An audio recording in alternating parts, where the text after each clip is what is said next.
Bem-vindos ao nosso canal EBD em Casa. Hoje nós vamos continuar o estudo da carta de Paulo aos Filipenses. Vamos estudar hoje os capítulos 3 e 4.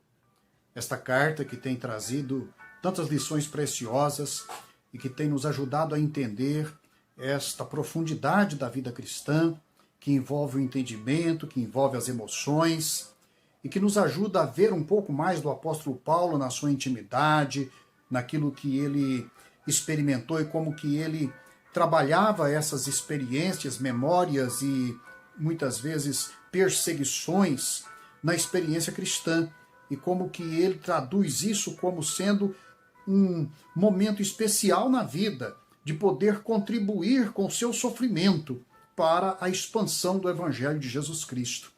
A carta aos Filipenses, de uma forma especial, é uma carta então carregada de sentimentos, de emoções, de memórias, de alegrias, relatos de tristezas, mas tudo envolvendo o conteúdo da vida cristã de modo integral. Pois bem, nós vamos hoje então continuar esses estudos da EBD e hoje baseados na lição de número 11. O nosso querido autor das lições, pastor Hudson Galdino, ele coloca como tema desses dois capítulos o alvo a ser alcançado. E ele começa dizendo: ter um alvo, uma meta, um objetivo sempre é importante na vida. Acalentar sonhos nutre nossa esperança. Quem não tem meta não sabe onde ir. Pode se frustrar mais facilmente. Faltar motivação por faltar ideal é algo ruim. Pior ainda quando não há sonhos na vida espiritual, quando não se sabe para onde irá na eternidade. E ele divide então a lição nas seguintes partes: o cuidado com quem e o que estamos aprendendo. Capítulo 3, versículos 1 e 2, onde Paulo faz as advertências a respeito dos mestres que circulavam pelas igrejas e o perigo que eles representavam, e nós vamos ver então que mestres são esses e que perigo é este que eles representavam. Também ele fala que nem sempre perder é derrota, quando perdemos para ganhar a Cristo, como o apóstolo Paulo relata na sua experiência de vida. Nossa vida não deve ser motivada pelo aprisionamento do passado. O passado não pode ser uma cadeia que nos tranca e nos impede de olhar o horizonte. A vida cristã é uma vida de liberdade para o reino de Deus. Também ele subdivide em deve desenvolver em nós o exercício da confiança na providência divina e não na ansiedade humana. Filipenses 4:6, não andeis ansiosos por coisa alguma, pelo contrário, sejam vossos pedidos plenamente conhecidos diante de Deus, por meio da oração e súplica com ação de graças. E o último ponto: independentemente das circunstâncias, somos fortalecidos pelo Senhor. Posso todas as coisas naquele que me fortalece. É a declaração de Paulo quando falava das suas necessidades e de como a igreja o abençoou em suas necessidades. Pastor Hudson então conclui a lição dizendo assim: precisamos colocar nossos olhos fitos em Jesus. Vale a pena estar grudado em Jesus e não perdê-lo de vista em nossa caminhada. Como colocar nossa vida em direção ao alvo e buscá-lo? Primeiro, nunca perca Jesus de vista.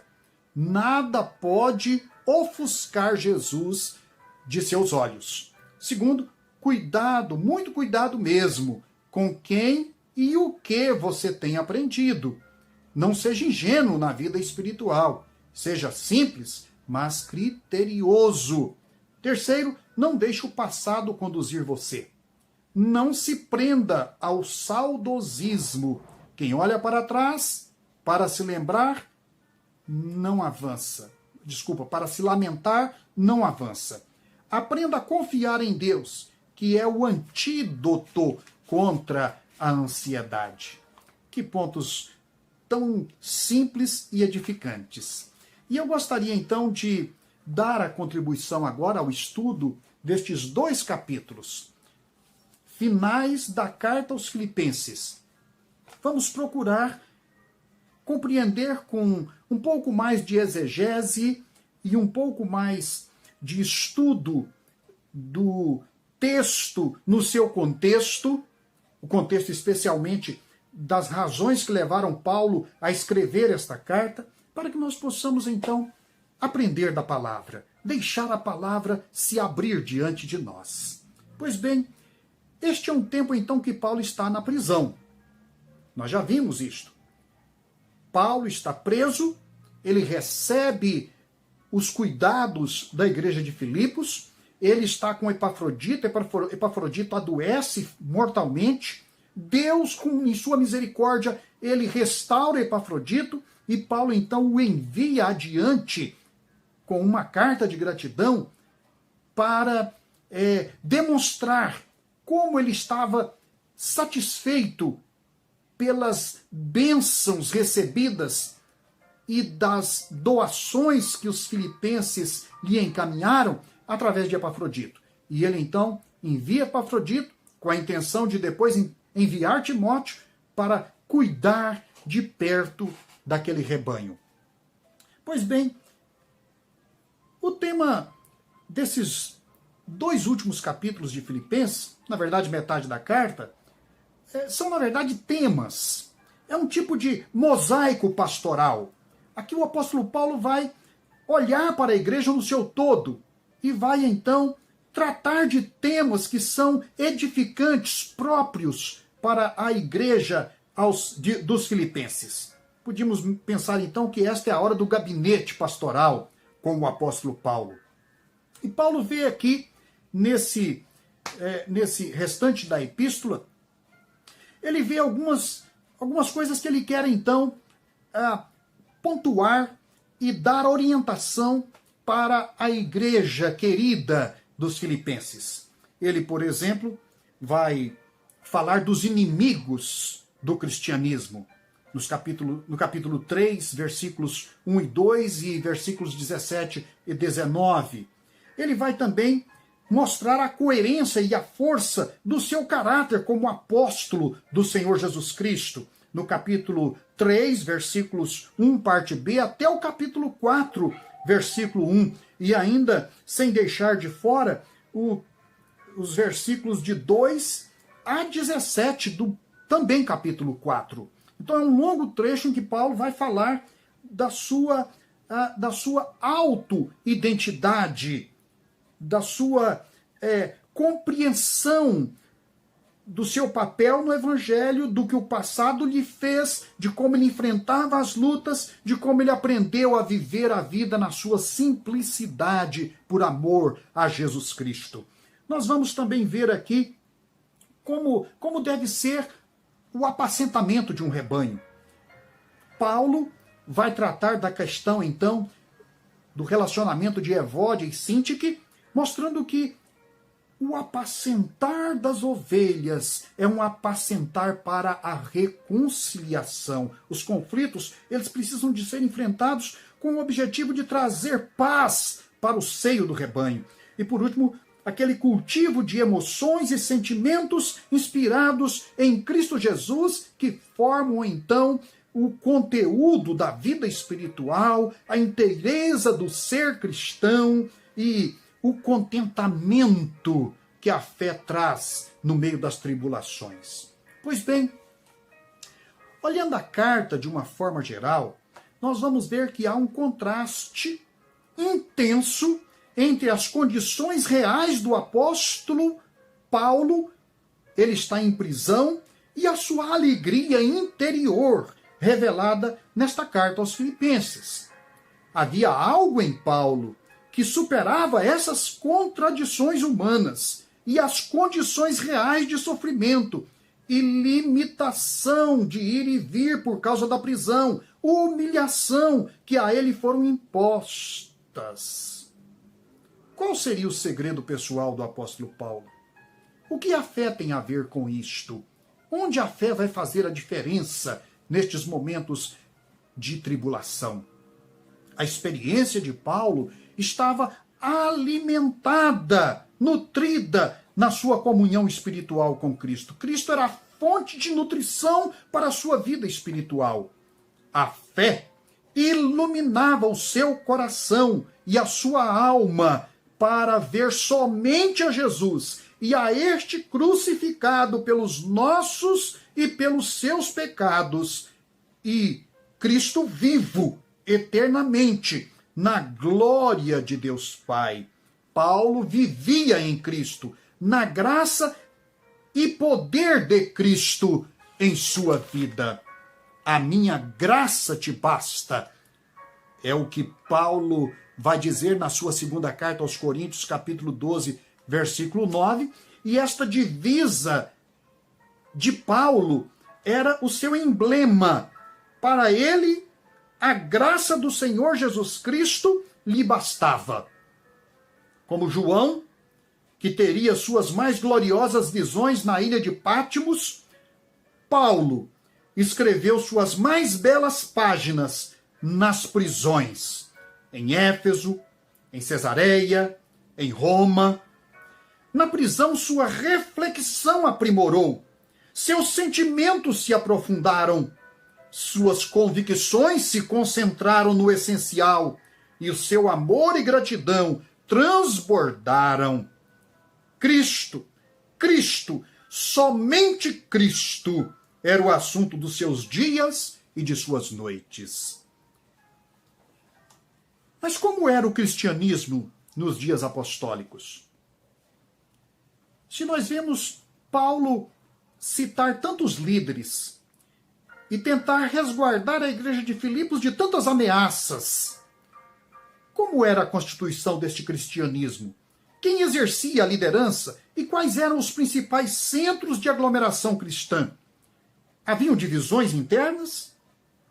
Quem eram esses obreiros que ameaçavam a unidade e a paz das igrejas? Que deu a Paulo dissabor, por exemplo, de ver os crentes da Galácia retrocedendo na fé.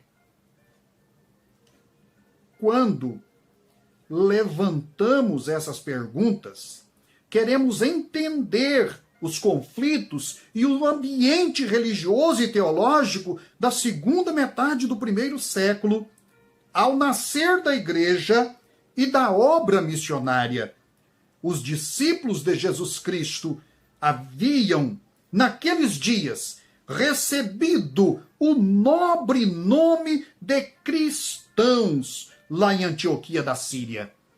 E para descrever em detalhes a situação deste cristianismo primitivo, eu farei aqui a citação de um pequeno comentário da Bíblia do Peregrino, quando ela traduz Atos capítulo 11, e então descreve no comentário o panorama daquela igreja na sua aurora, no seu nascimento, nos seus primeiros esforços de expansão. Então, diz aquela nota o seguinte: Roma, Alexandria e Antioquia são as três grandes metrópoles do Mediterrâneo central e oriental. Pois bem, Roma representa o poder imperial e a nova cultura romana. Alexandria recolhe a herança cultural grega. Antioquia é a ligação com o mundo oriental. Essa Antioquia é esta Antioquia que enviou os missionários Paulo, Barnabé, Silas, na primeira viagem missionária. Essa Antioquia é aquela de onde também Paulo parte para a segunda viagem missionária, que vai dar então na fundação da igreja de Filipos. Então, as três são populosas, pluralistas em raças, povos, culturas, línguas e religiões. A língua grega era o meio mais frequente de comunicação. É curioso que Lucas não tenha incluído Alexandria em sua história. Só menciona a sinagoga dos alexandrinos, no capítulo 6, versículo 9, e um alexandrino chamado Apolo, no capítulo 18, versículo 24 do livro de Atos. Os que vivem nessas cidades são acostumados a encontrar-se com gente diversa. Ao invés, Jerusalém é uma cidade relativamente fechada.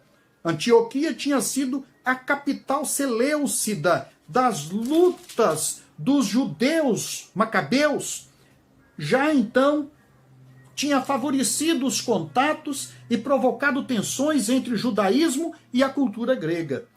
Quanto às pessoas que vão intervir e já intervieram, vamos propor um quadro esquemático sacrificando matizes. Em ambos os extremos se encontram judeus puros e pagãos puros.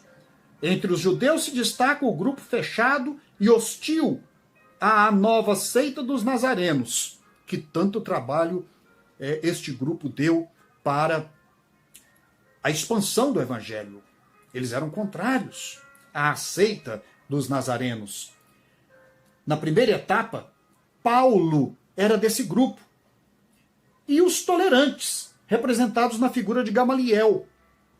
Segue-se o grupo dos judeus, que sem deixar de ser judeus abraçaram a fé cristã, que são os apóstolos. Entre eles, um partido defensor da circuncisão e da lei como condição para tornar-se cristão. Veja-se, por exemplo, as relutâncias de Pedro e talvez de Tiago. Vem depois os helenistas, convertidos, judeus da diáspora de língua grega, menos ligados a práticas judaicas e mais abertos, como Estevão, Filipe, pagãos prosélitos, simpatizantes da religião judaica, que abraçam a fé, como Eunuco, Cornélio.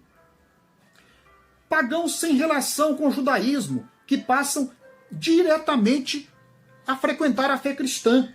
Antioquia, por seu pluralismo cultural e religioso, oferece um campo de operações mais oportuno para as novas experiências.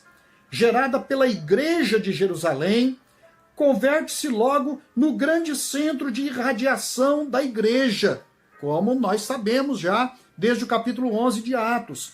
Lucas menciona brevemente duas faces. A primeira, a dos helenistas, dirigida exclusivamente aos judeus. Não diz que êxito tiveram. A outra, audaz, de cipriotas e cirenaicos, dirigida aos pagãos. Deus os apoia e o êxito é notável. Isso significa que em Antioquia começa a haver uma numerosa comunidade cristã sem vínculos antecedentes com o judaísmo. Segundo Lucas, a Igreja de Jerusalém conserva a alta direção e a responsabilidade última.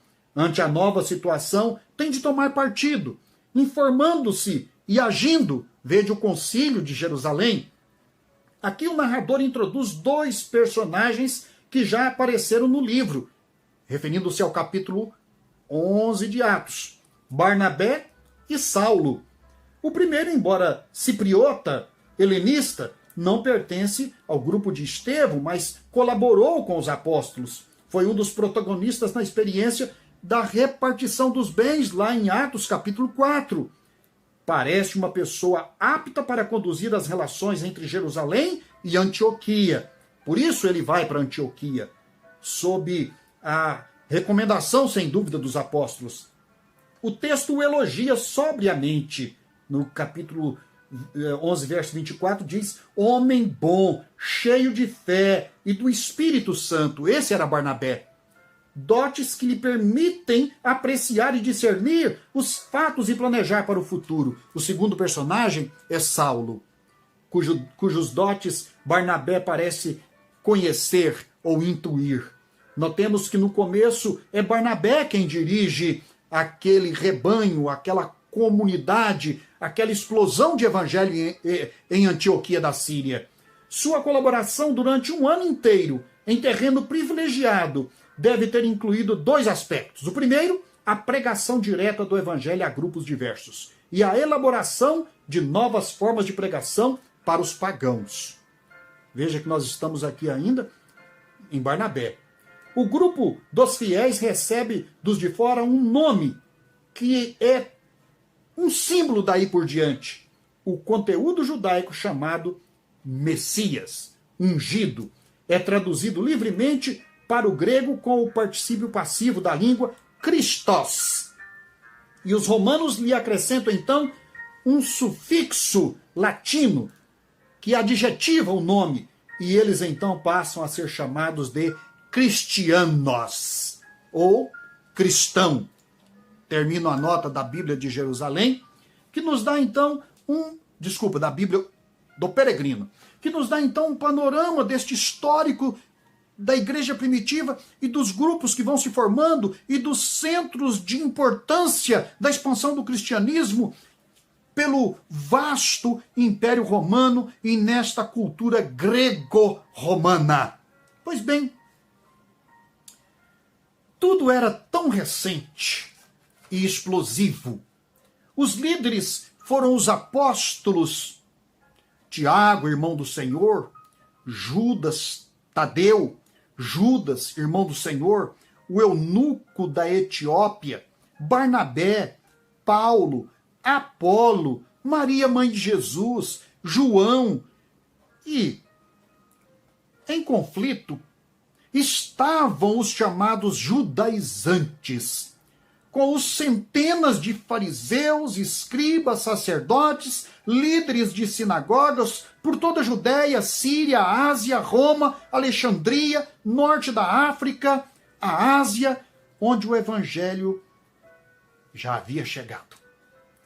Houve um acirramento intenso por causa do Antigo Testamento e da observância, em especial, da circuncisão e das cerimônias da lei, até mais do que a obediência aos mandamentos mosaicos, como, por exemplo, os 10 mandamentos, à sabedoria dos salmos, aos provérbios, aos profetas. Ou seja, a tendência cerimonialista, ela nublava os aspectos mais importantes do Antigo Testamento, que eram a dos mandamentos, das advertências proféticas, dos salmos, porque estes judaizantes, eles eram extremamente ciumentos e ciosos da adequação desta chamada nova seita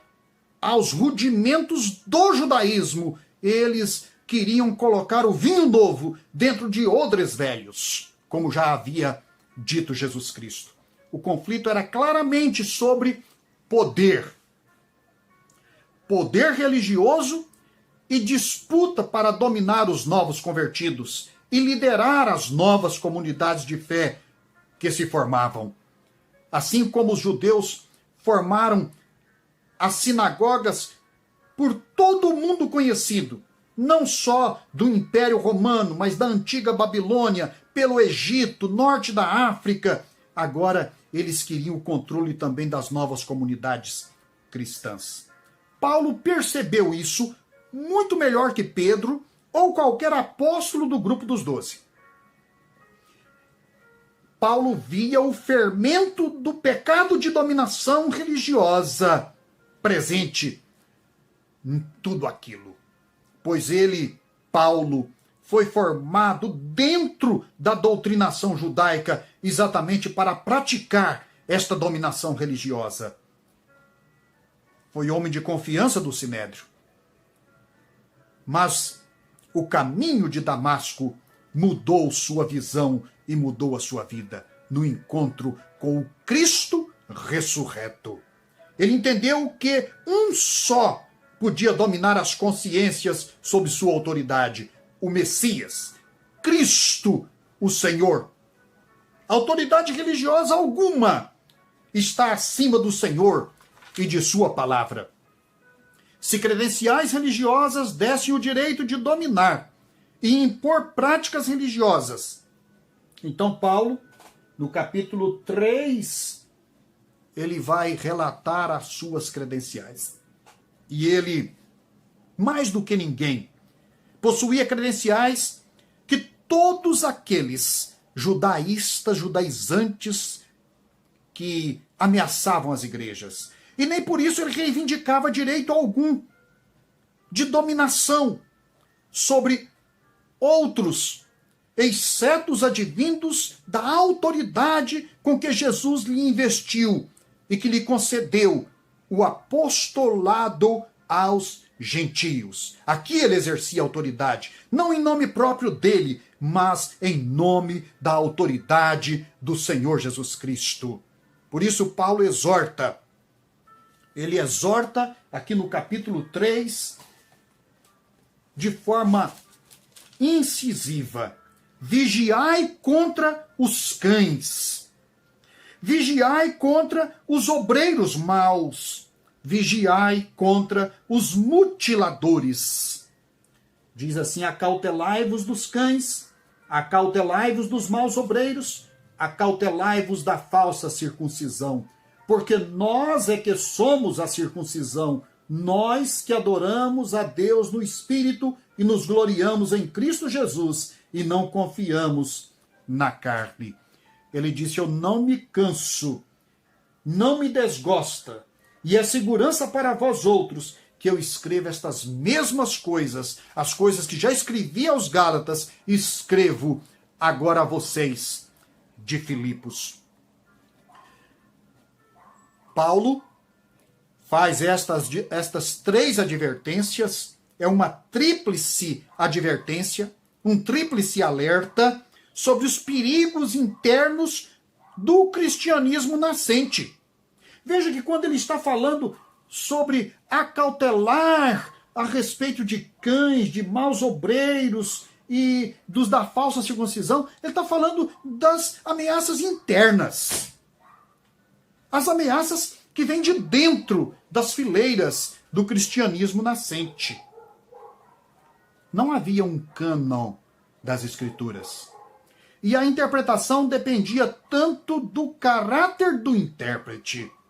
Era uma época de inspiração das Escrituras, de sua formação, das primeiras cartas, os evangelhos.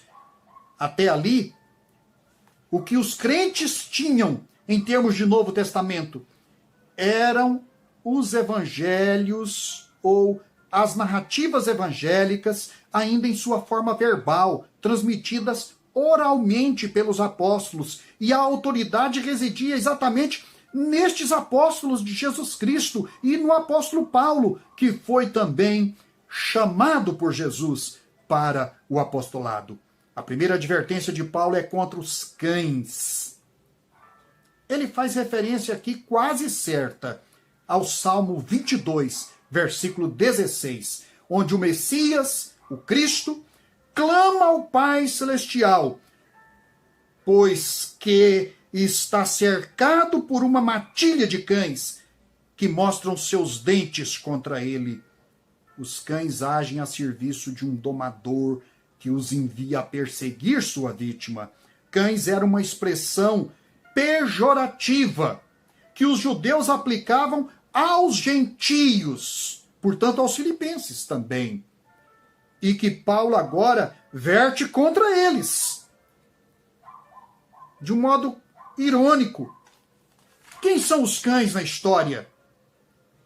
Quem são aqueles que estão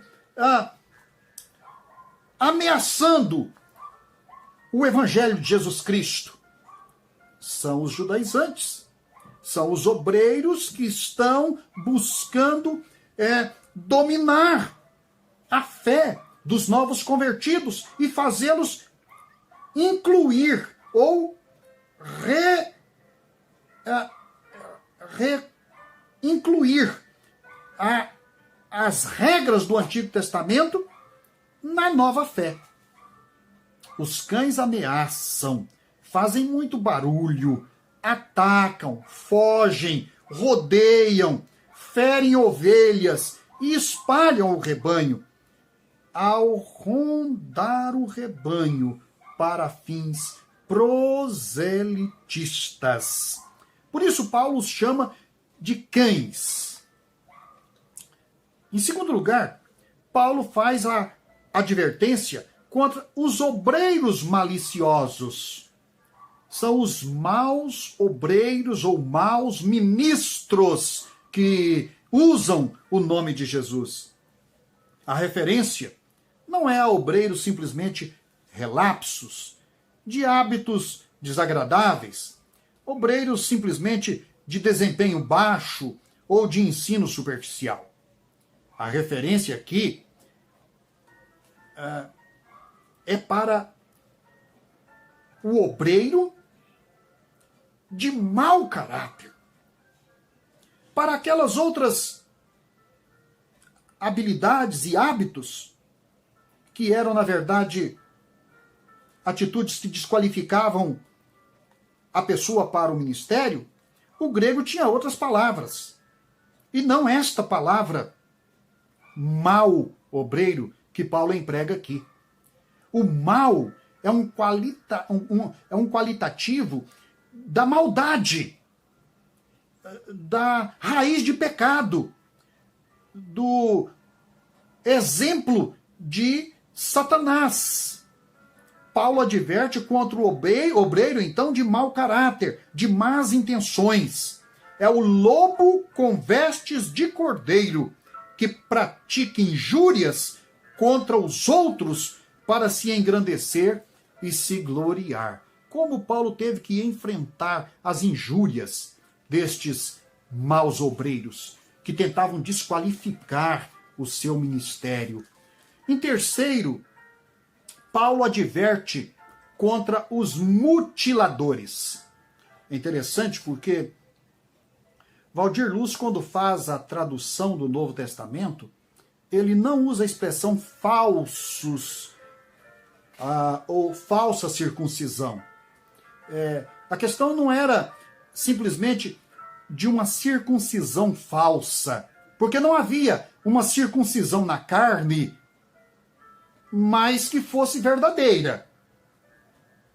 Era, na verdade, a mutilação que eles estavam praticando e infringindo nos crentes novatos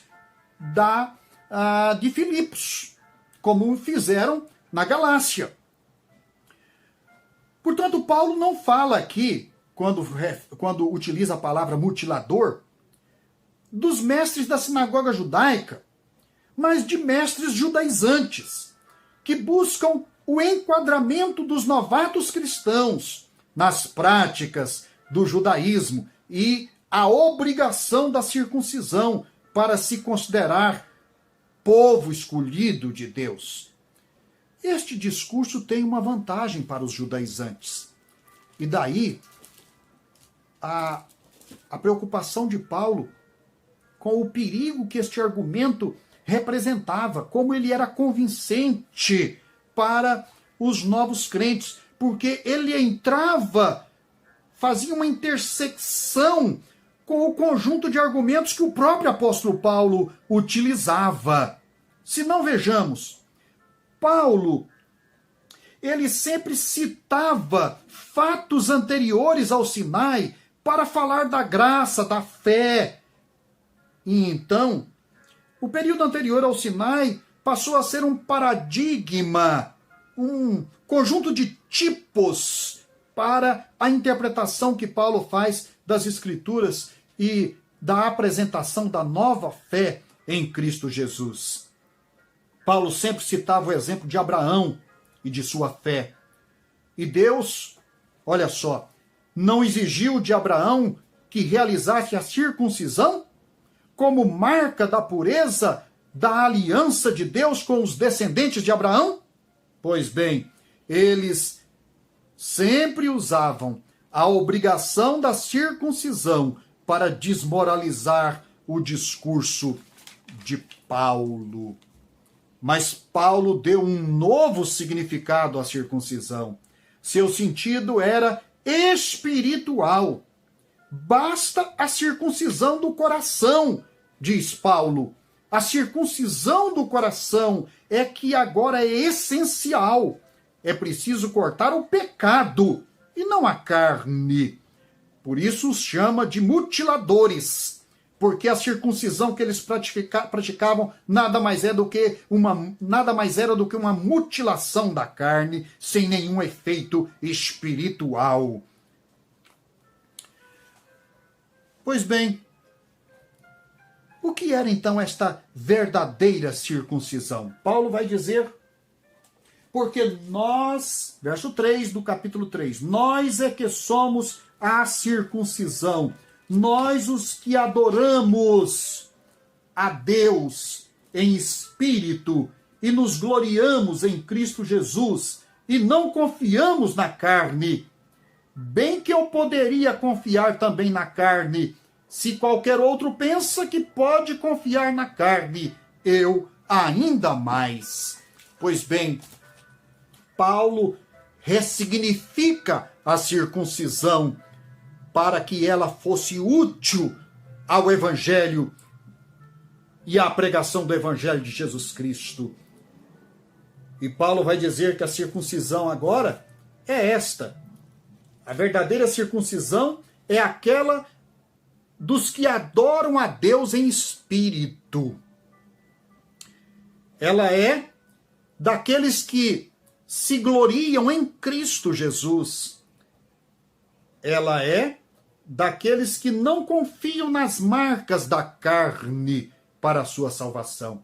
Então veja, esta tríplice qualificação da circuncisão, essa ressignificação da circuncisão, é aquela que está em coadunância com a essência, o espírito do Antigo Testamento, porque estamos debaixo de uma nova aliança com Cristo Jesus.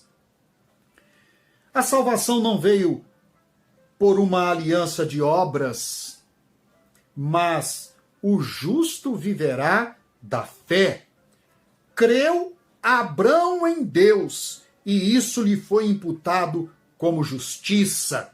Gênesis 5, versículo 6. Ainda que os judaizantes quisessem restabelecer a importância da circuncisão porque ela era anterior ao Sinai, Paulo diz, não era de fato na circuncisão que a fé estava fundamentada, mas no ato de Abraão crer a Deus, crer em Deus, confiar na palavra do Senhor. Isto foi o que lhe foi imputado por justiça ou por justificação. Paulo, então, ele descreve a superioridade das suas marcas, dos seus vínculos genealógicos, de sua rigorosa vida religiosa no judaísmo. Ele faz isso do versículo 4 do capítulo 3 até o versículo 11. Aqui Paulo separa prática religiosa e cerimonial com seus vínculos genealógicos ou da excelência doutrinária, da autêntica fé pessoal no Deus vivo e ressurreto, o Salvador Jesus Cristo. Versículos de 7 a 11. Mas o que para mim era lucro, isso considerei como perda por causa de Cristo. Sim, deveras considero tudo como perda, por amor da sublimidade do conhecimento de Cristo Jesus, meu Senhor, por amor do qual perdi todas as coisas e as considero como refúgio para ganhar a Cristo Jesus. Então, Paulo conseguiu separar aquilo que é o conjunto de religiosidades daquilo que é a fé autêntica em Cristo Jesus, a fé salvífica em Cristo Jesus. Religião, vínculo religioso, pertencimento racial e familiar não geram salvação. A salvação é o resultado da fé pessoal depositada em Cristo Jesus. Para mim, o viver é Cristo, diz ele no capítulo 1, verso 21 de Filipenses. A fé é um rompimento com os méritos e o seu sistema de obras. Fé é deixar para trás. Versículo 13, ele vai dizer, irmãos, quanto a mim, não julgo havê-lo alcançado, mas uma coisa faço, esquecendo-me das coisas que para trás ficam e avançando para as que estão diante de mim, prossigo para o alvo, para o prêmio da soberana vocação de Deus em Cristo Jesus. É isto. É estabelecer o novo alvo de avançar para a vocação, o chamado de Cristo, e não recuar desta promessa e confiança no evangelho puro. Muitos vão pregar o contrário, diz o apóstolo Paulo. Ele diz, pois muitos, versículo 18, andam entre nós, dos quais repetidas vezes eu vos dizia, e agora vos digo, até chorando, que são inimigos da cruz de Cristo. O destino deles é a perdição. O Deus deles é o ventre.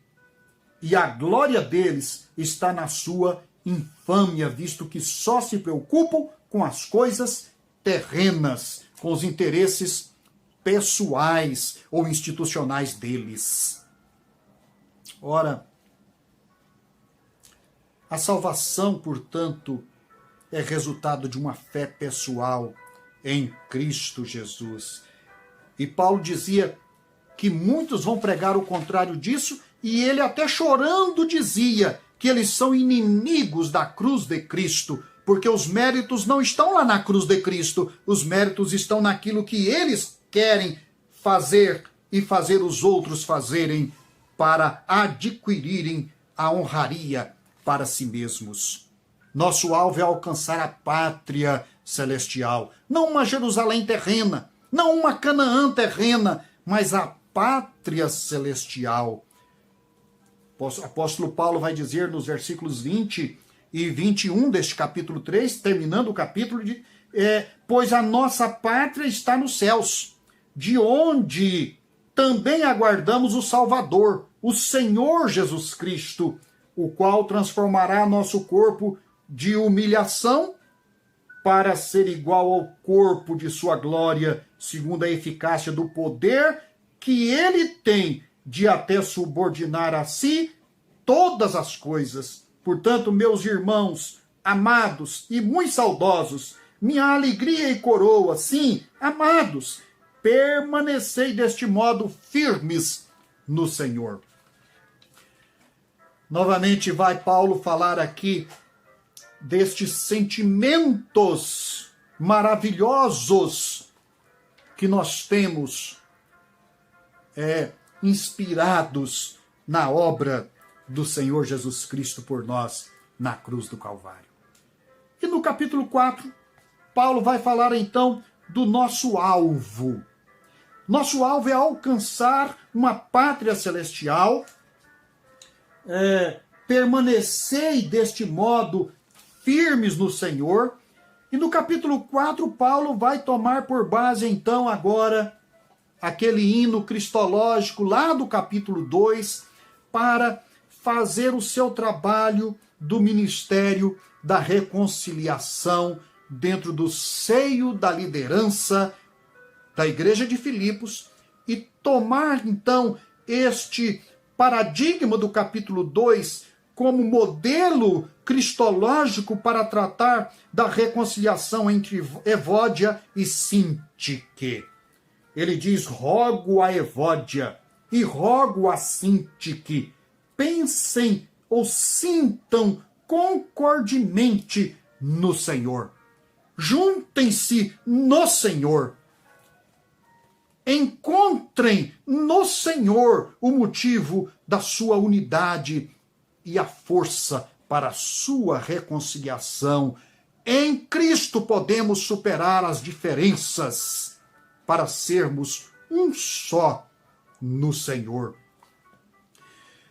Por isso, Paulo vai então nos dar aqui um norte para o trabalho pastoral.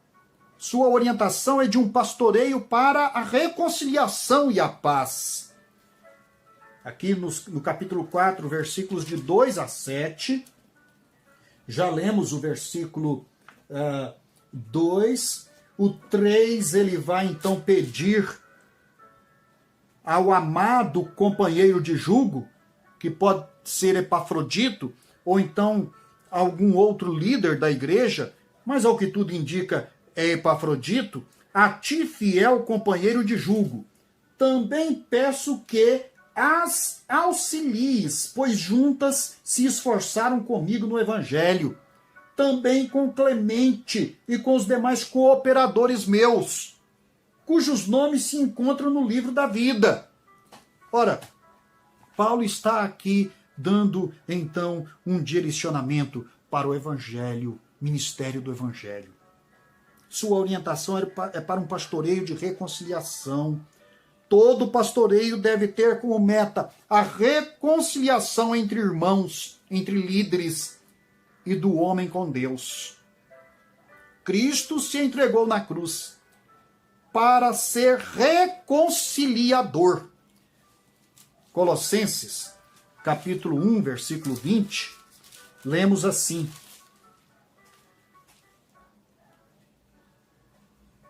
e que, havendo feito a paz pelo sangue da sua cruz, por meio dele, reconciliasse consigo mesmo todas as coisas, quer sobre a terra, quer sobre os céus. Ou seja, Cristo é o reconciliador. E ele é o modelo do ministério pastoral, do ministério do evangelho, que há de ser um ministério de reconciliação. Por isso, Paulo roga pela reconciliação das irmãs Evódia e Sintique, obreiras do Senhor. Pede a seu fiel companheiro de julgo que as auxilie nisso. Veja o termo companheiros de julgo. É a figura de Paulo para representar o convívio entre os obreiros. Também entre Evódia e Sintique. Elas eram companheiras de julgo. A regra da moderação era o critério ético no ministério e a exigência pela qual o Senhor há de nos corrigir. Versículo 5. Ele diz no versículo 5 do capítulo 4: seja a vossa moderação conhecida de todos os homens. Perto está o Senhor. Ora, isto que Paulo diz da moderação ser conhecida por todos os homens é, então, a regra.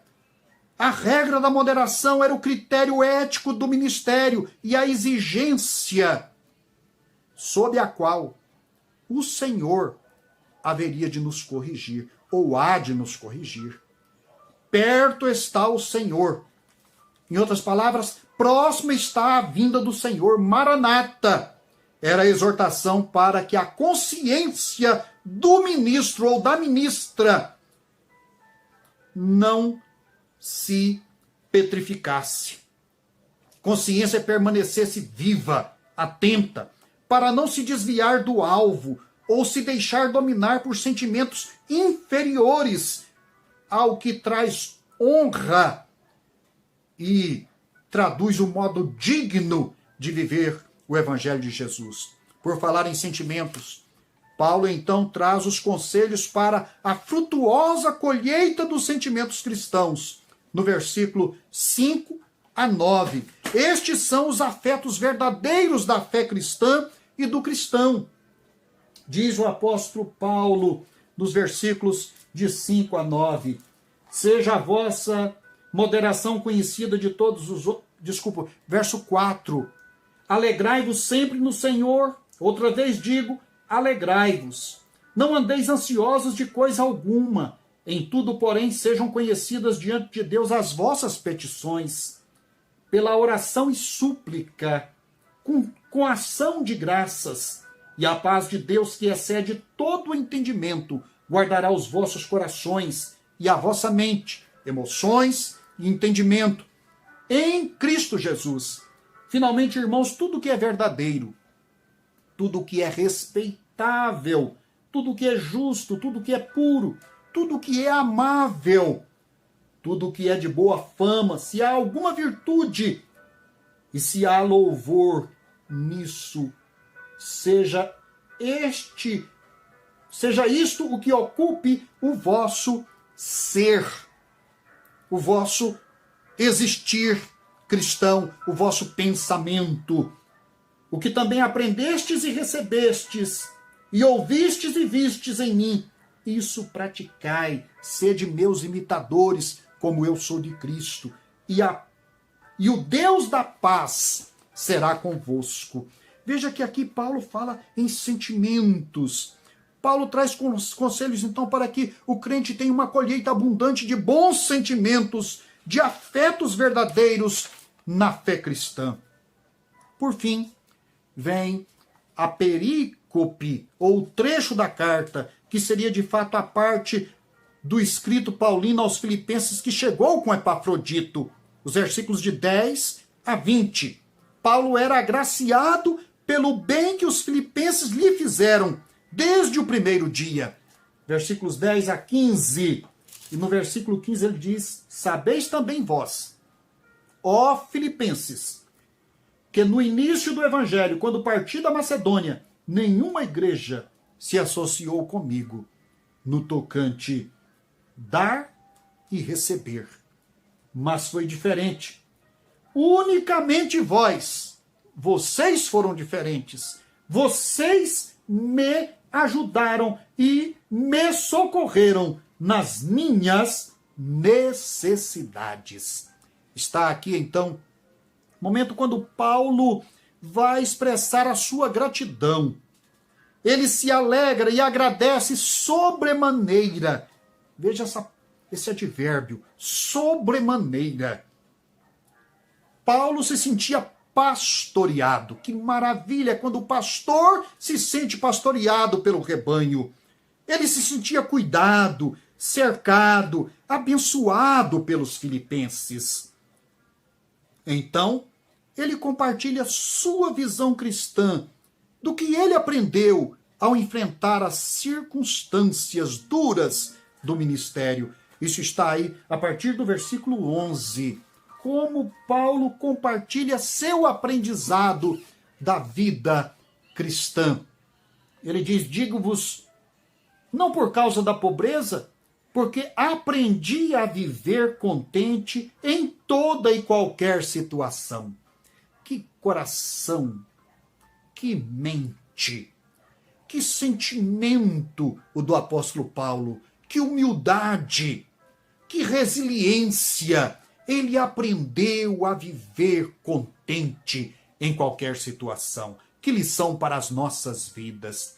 Então ele diz: eu aprendi a viver contente. Versículo 11.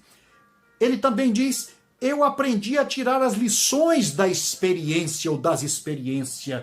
Versículo 12, ele diz: tanto sei estar humilhado, como também a ser honrado. De tudo e em todas as circunstâncias, já tenho experiência, tanto de fartura como de fome. Assim da abundância como da escassez. Tudo posso naquele que me fortalece. Tirar as lições das experiências. E aprender a confiar absolutamente no Senhor. Todas as coisas posso naquele que me fortalece. E reconhecimento. Olha como Paulo nos ensina a gratidão, o reconhecimento. E aqui ele fala do reconhecimento do bem nos outros. Os outros são fonte de bondade. Versos 14 em diante ele diz: todavia fizestes bem associando-vos na minha tribulação. E sabeis também vós, ó Filipenses, que no início do evangelho ninguém me ajudou, porque até para Tessalônica mandastes não somente uma vez, mas duas, o bastante para as minhas necessidades. Não que eu procure donativo, mas o que realmente me interessa é o fruto que aumente o vosso crédito. Recebi tudo e tenho abundância. Estou suprido, desde que Epafrodito me passou às mãos o que me veio da vossa parte, como aroma suave, como sacrifício aceitável, sacrifício aprazível a Deus. Ora, Paulo estava aqui, ao mesmo tempo que agradecia e reconhecia o bem que existia na atitude dos filipenses, ele ensinava os filipenses também a olhar e ver o bem que eles poderiam ter das mãos de uns dos outros. Os donativos e ofertas, Paulo então vai considerar como sacrifício aceitável e aprazível a Deus. Ainda que aqueles donativos viessem para satisfazer necessidades urgentes dele como ser vivo, ele, por outro lado, ele considerava que isto que ele recebia era a oferta dos filipenses, que ele então apresentava a Deus como sacrifício aceitável e aprazível a Deus. Por isso Paulo pode assegurar, olha que versículo maravilhoso, e o meu Deus, segundo a sua riqueza, isto em contraste com a pobreza humana, em glória há de suprir cada uma das vossas necessidades em Cristo Jesus, ou seja, pelos méritos de Cristo Jesus. A nosso Deus e Pai seja toda a glória, diz Paulo, não a mim, Paulo, não à igreja filipense, mas a Deus somente toda a glória, pelos séculos dos séculos. Amém. Versículos 19 e 20. Fechando a epístola Filipeia, Paulo saúda, transmite saudações e invoca a bênção cristológica sobre a vida dos filipenses. Versículos 21 a 23. Primeiro ele saúda a cada um dos crentes. É uma bênção e uma saudação individualizada, como pode ser visto quando fazemos a exegese do versículo 21. Ele quer uma bênção que se aplique a cada um em particular, por isso ele saúda individualmente cada um dos filipenses. A cada santo em Cristo ele entrega a saudação. E ele faz então a transmissão das saudações daqueles que, primeiro, se achavam com ele, talvez presos com ele, e eles saúdam a igreja de Filipos. E ele transmite também a saudação que ele considera, assim, inusitada. Ele que estava preso debaixo das ordens de César, ele transmite a saudação daqueles que são da casa de César para a igreja de Filipos. Que gesto privilegiado e maravilhoso de considerar aqueles que são da casa do inimigo, mas que tinham aceitado o evangelho de Jesus Cristo, e nem por serem da casa de César deviam ser tomados como inimigos, mas como companheiros de jugo, irmãos em Cristo Jesus. E por fim, ele faz a sua invocação da bênção cristológica. A graça do Senhor Jesus Cristo seja com o espírito de todos. A graça cristológica, a graça do Senhor Jesus Cristo seja sobre a igreja do Senhor Jesus Cristo. Meus queridos irmãos, aqui chegamos ao final da carta aos Filipenses. Deus abençoe a vida de cada um. Agora leia novamente o texto bíblico. Procure desfrutar desta riqueza que o apóstolo Paulo coloca em nossa mesa espiritual. Que Deus abençoe a sua vida, a vida da sua família, e que Deus honre a sua palavra em nossos corações. Agora, se puder, faça a sua inscrição no nosso canal aí no YouTube, EBD em Casa. Desfrute das demais palestras, dos demais estudos e daquilo que eu estou sugerindo para a sua vida espiritual, na intenção de ser bênção para a sua vida. Muito obrigado a todos, até a próxima.